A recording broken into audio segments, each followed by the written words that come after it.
Okay, so by this time, you should have cut out your pattern. You should have placed it on the fabric, pinned it properly, cut it out, marked your fabric. Make sure all your markings came through so you can see them. So what I'm going to do now is take you through the sewing process. Every marking has a meaning. For example, with your darts, you marked your darts so that let me get my marking pin. Cut that part. So your dart is marked with 2 stitch lines, and it has a center line, which is your fold line. So what you want to do is you want to fold that dart on the fold line, and keep in mind you made a marking across the bottom so you know where it ends. And what I normally do is take a few pins, and I pin down here right about where it's going to end, and I pin up here.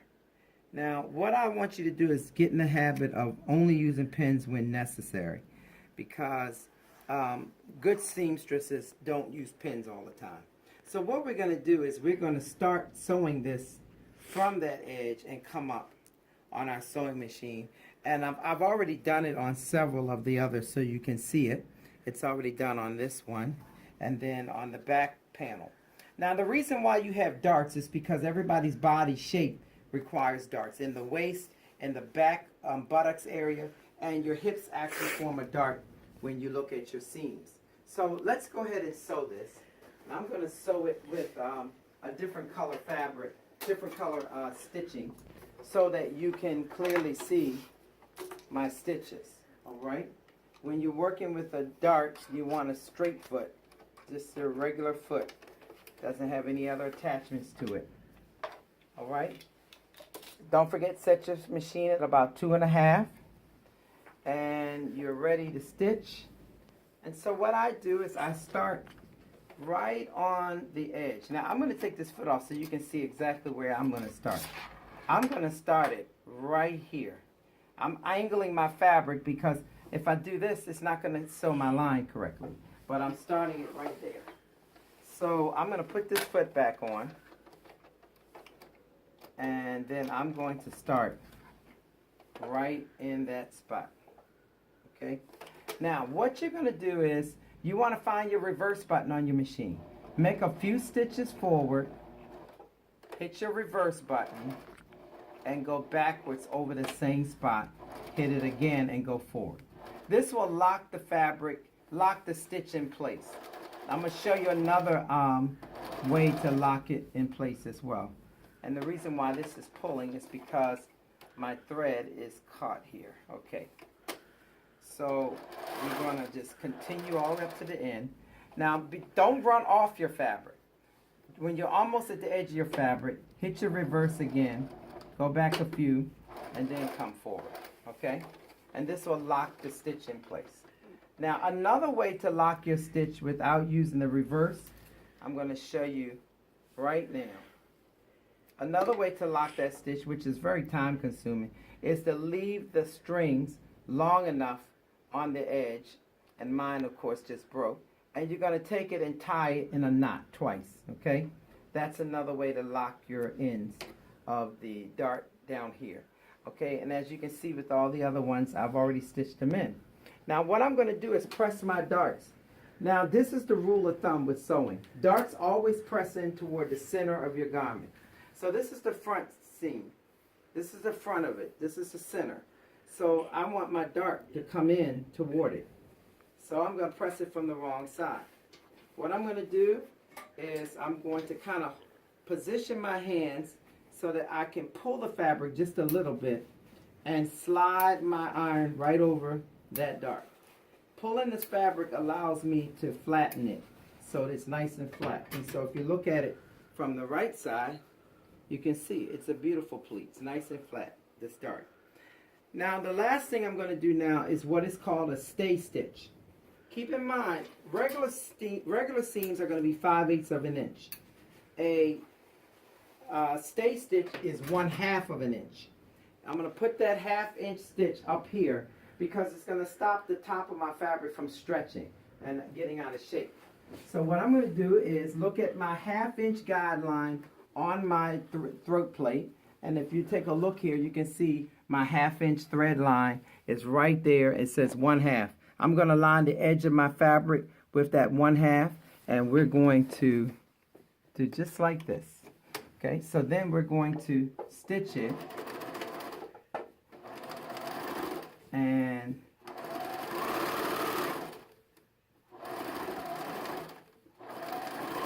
I'm just going to take my time and stitch this around here, making sure that my darts are flat in the way they need to go. And notice my darts are laying down flat, okay? And I am stitching 1/2 inch from the edge.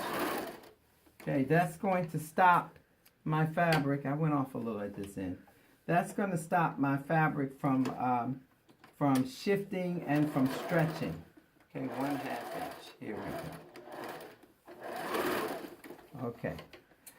Now, when I actually sew a waistband on this skirt, this line won't show because I'm going to sew it at 5/8 of an inch, which is going to be further down, so this won't show. But this stops it from shifting.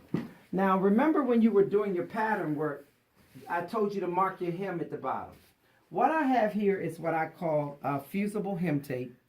And you can take some interfacing and cut it on an angle like I showed you on the last video. And what you're going to do is just put a piece of this right on your line. This is your fold line for your hem. So I'm going to place this right on that line, okay? And then we're going to press it in place. And this is a designer tip because most patterns don't have you do this. But if you look at your clothes that you buy in the stores that are made overseas, you will find that they do all of this work. So I'm giving you tips as you go along that's going to make your clothing look professional. The next thing I want to do is I want to fold it up until it gets up to that line. Okay, I want to fold it up and I want to press it. This is where your hem is going to be when you're finished with the skirt. Okay, but for right now, you just want to get it pressed in. All right, and so we're good to go. Now, you're going to look at your back pieces. Remember now, you have a marking here on your back center seam, which lets you know that's where the zipper is going to stop pretty much. So you don't want to sew up to it. You want to sew just a little bit below it. And you're going to stop at your X. And remember, your X is that circle you marked on your pattern. And that is where you're going to stop it. And you're going to double stitch it back and forth, back tack it. Okay? So this one here, we're not going to do any tacking. We're just going to stitch it down, but we're going to lock it right here at this end. So let's do that. And remember, your stitch width is 5/8 of an inch. So I'm starting below that area, and I'm going to keep these two together. And if you notice, I'm not using a whole lot of pins. You can start if you want, but I think if we're going to do some professional sewing, I want you to learn it the pro way. So I want you to use your hands and keep this fabric together and guide it. If you cut it right, then it shouldn't be no problem. Okay, and down we get down here to the 5/8 inch to this circle. And notice what I'm doing. I am going back and forth just a few times. All right, and that is done. So if you notice, my fabric up here is not locked in. The stitch is not locked on my fabric up here. That's an open stitch. Because after I put a zipper in, I'm going to come back and finish that. But here it is finished because what's going to happen is your skirt's going to have a pleat in it. It's going to have an open pleat, open slit. Now you've got your lines here at the bottom for your hem, so you're going to put some hem tape on them. And we are almost done with your skirt already. Zippers we'll cover in the next segment because I really want to give you some time to practice the zipper and putting it in and seeing how it's done. There are different ways to put zippers in. So depending on the type of zipper. I think for a professional look for any garment, a zipper should be a hidden zipper, an invisible zipper. If you notice, I'm cutting this interfacing so that it does not go into my seam because it'll make the seams thicker than they need to be. So I stop right about my seam area. Okay, and I'm doing the same on this side. So I'm going to start over here. I've got two pieces going here. Here we go. So I'm going to start over here And I'm going to line this up. And with this fusible interfacing, you don't have to go over and over and over because it sticks pretty good. And I can certainly order some of this for you. I order it from a wholesaler for tailors. You're not going to find this in your regular stores. So we can order you some. It's very inexpensive and it makes your clothing look just wonderful. But don't order if you don't plan on doing a lot of sewing. This is great in hems and in cuffs for sleeve ends. Okay, so we've done this on both sides. Now we're going to talk about pressing professionally to get that finish that you want from a garment. This is what I call your arm. This is an arm roll. And you can buy this in Joann's or any store if you really need it. And the reason why I get it is because it brings my work up closer to me. Notice what I'm doing. I am opening up my seam with my hands, with my fingers. I want it flat open, okay? You don't want it like that. You don't want anything like that. You want it nice and flat. That seam is nice and flat open, okay? And I'm going to press it. I'm going to press it open, okay? Notice I'm only pressing to where the stitching is, okay? And down here, we're not going to do that yet. We're going to just deal with that seam. If you look at it from the right side, it is absolutely a perfect flat seam, okay? That's what you want when you're pressing. Your seams have to be flat. You don't, if they're not flat, it won't look professional. It won't look like you bought it from a store. And you want it to look store-bought. You don't want to look homemade. I've seen people with horrible clothes because the seams aren't done right, and they don't take their time. Now you get ready to sew your side seams together, and remember that you're taking the front of your garment and you're pinning it to the back, and you got these notches that you want to match up. So here are your notches. So I'm going to use this ironing board and match my notches. So this is a notch, and I'm pinning it. Okay, I'm pinning it at the top. And sometimes your fabric is not going to line up like it should, but you don't want it uneven up here, so just adjust it in here. See, fabric moves, and you can make the adjustment. Down here, I notice I'm lining up my two hem edges, and when I told you to cut that little slit in your hem when you were making the pattern work, doing the pattern work, now you see why. So it makes it easy to line everything up. I don't use a whole lot of pins, and I don't want you to start off using pins, a lot of them. So just use the few and work on scrap fabric first. Don't work on a really expensive piece of fabric.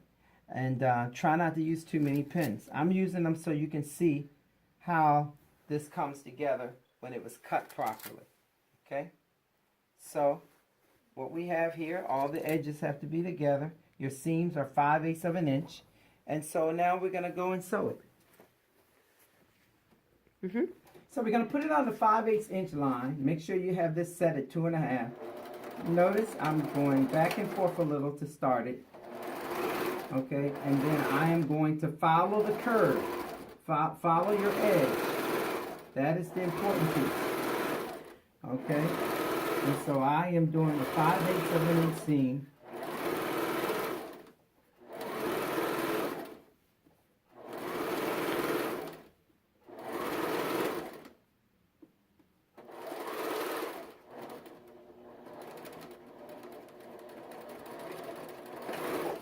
Okay, and I back tack both ends so I lock the stitch. Okay, and if you notice, these are perfectly sewn, 5/8 of an inch. And what we're going to do now is we're going to press it. Now I want to show you a pressing technique that you probably have not seen yet. Whenever you have a curve, in order for it to be smooth, you're going to have to cut in. If your curve is curving out, you're going to cut in to V shapes into that curve. If the curve is going this way, you're going to cut just little slits, which I'll show you when we have a curve like that. But this is a concave curve. This is an outward one. So what we want to do is take a pair of scissors, all right? And notice this. I'm putting little cuts on an angle in on that curve. Then I'm coming back. Look at that. And I'm just coming in. Just do not cut your seam that you just sewn, because if so, you're going to be in trouble. Okay? All right. So notice what I'm doing here. Okay? I'm doing this. Now, the reason why is because when you go to press it, that cutting method causes this seam to get straight so you can press it. If I hadn't cut it, it wouldn't be flat. So now I'm going to flatten it out on my ironing board, or on your ironing arm. Okay? And notice what I'm doing with my hands. I am flattening it out, and I am going along and pressing right where I flattened it out. Okay? Flatten it out. And look how flat that is. That's a perfect seam. Now, I'm going to keep going. And then I want you to do the same thing. And you're going to do it with both sides. And that's going to be the lesson for today, because our next lesson is going to be sewing in a zipper, which is going to take some time. So I would like to get some feedback from you. I want to see your seams. Take some pictures of the seams you've sewn and pressed, and send me pictures, okay? I want to see what you've done. And as you can see what I'm doing, this is a flat seam. And I'm taking my time and working just a little bit of it at a time. Okay, as you can see, I'm working a little at a time. All right, now, look at this seam from the right side. That's what you call a professional seam. It's beautiful. And it still keeps its curve. See, it's nice and curved. All right, so what I want you to do is